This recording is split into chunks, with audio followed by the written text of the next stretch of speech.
back, everyone. This is your instructor for the Ladder Logic Program course, and we're moving forward, and we are on this lesson number 7, almost halfway through.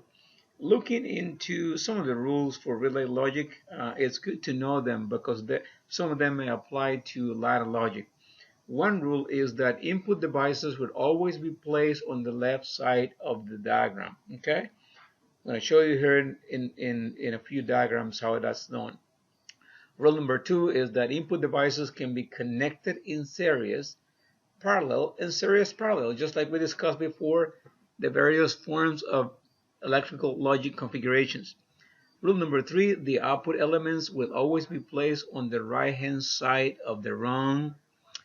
Rule number 4, multiple output devices can be connected in parallel. Now, this is only true of relay logic. Some of the ladder logic programming software will not allow you to have multiple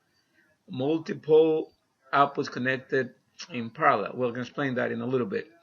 Rule number 5, input devices can be represented multiple times in the diagram, but not output devices.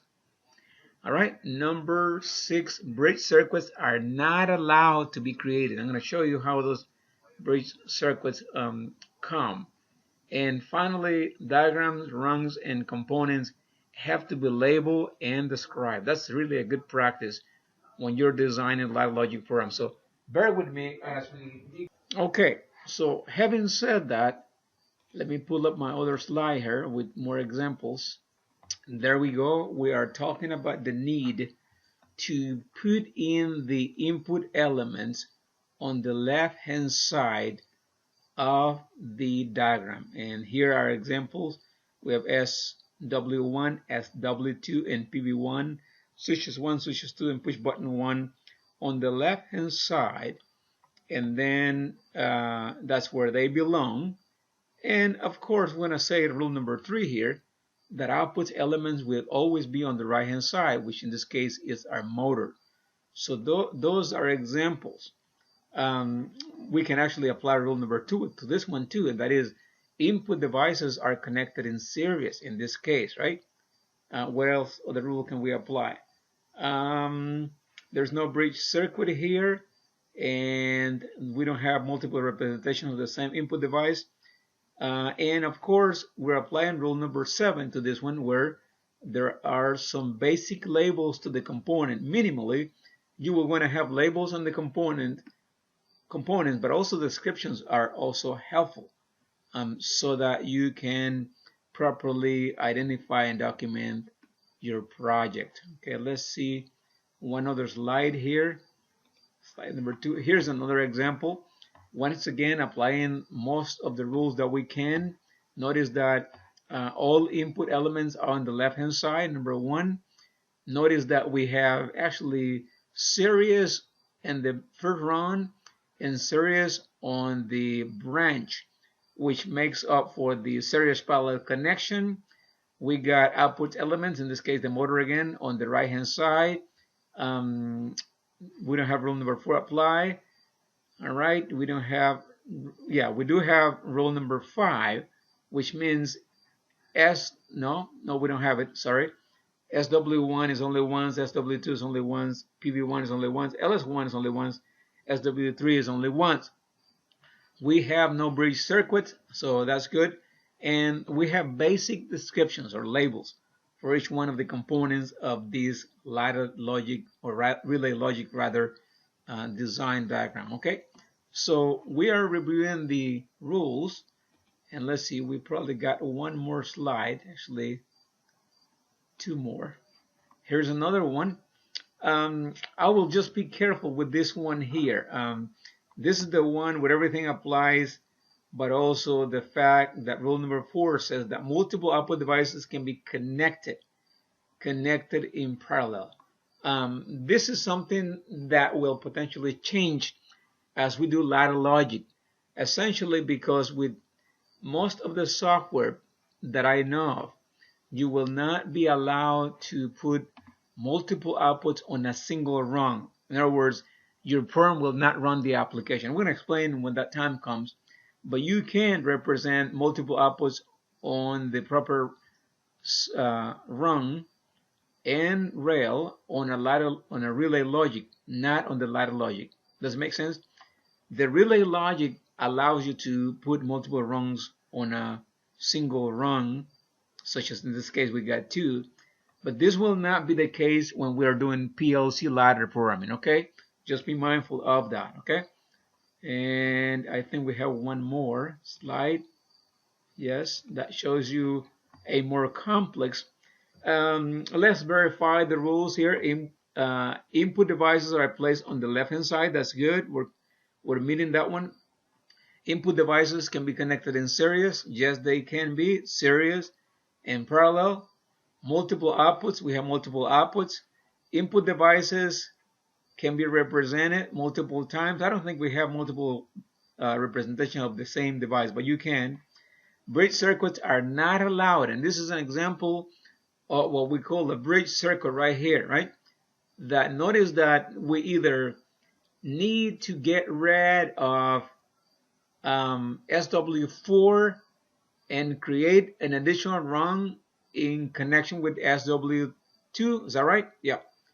But we cannot have this form of bridging here. That will not be, and the reason being, I'll show you the reason being, you always want to be careful every time there's potential for a short circuit. We haven't talked about short circuit yet, but here is a potential for a short circuit. Remember, power and energy is looking for the shortest path, right? Let me change that to, so here is power. And of course, this is going to be the other completion of the power, which is normally green. But if you close this switch right here, it means there's going to be energy flowing here, right? And if you close this switch, S1, W1, and SW3, and SW4 are closed, guess what we got? We got a short circuit, because power is always looking for a shortest path. And we don't want that. Every time we're dealing with an electrical circuit of any time, we want power to run through a load before it come back, right? And so this will not be a good idea, right? And that is the reason why this will not be an appropriate circuit. We will need to modify. I'm gonna undo that. And there's ways to modify this, right? What you want is, if you want to have a functionality where SW4 and SW2 turn on the system, you can repeat SW2 down on a separate rung. So in other words, you will create another rung here that will contain both, and you will connect it like that. So this will be SW2, and this will be SW4. So you will modify that so you can get rid of this one right here, right? And you could even get rid of this one right here. But remember, we can repeat inputs. So you are okay with keeping SW2 here and the SW2 here, as long as the functionality changes to where the bridge is eliminated.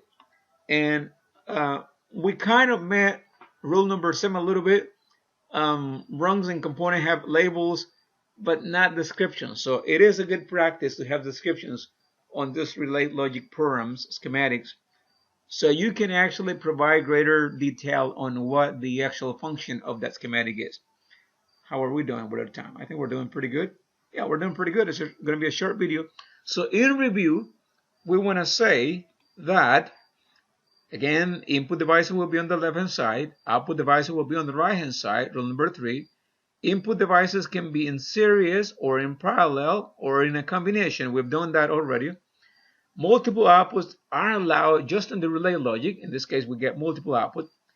Input devices can be represented multiple times. We do have, in this case, by modifying this relay schematic, SW2 on top and SW2 down here, just to get rid of this, which is rule number 6. Bridges are not allowed. So any type of bridging situation will not be allowed. And then finally, we didn't comply quite a bit with rule number 7, but just be mindful.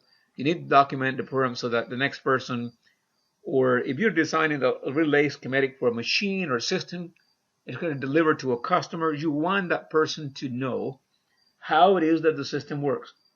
And so that's the idea behind it. So anyways, Thank you for your time. I'm excited about getting ready for the real deal, ladder logic programming, in just a couple more lessons.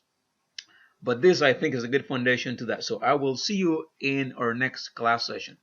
Dr. Rodriguez with you. Thank you very much for your time. Keep up the good work. See you next time.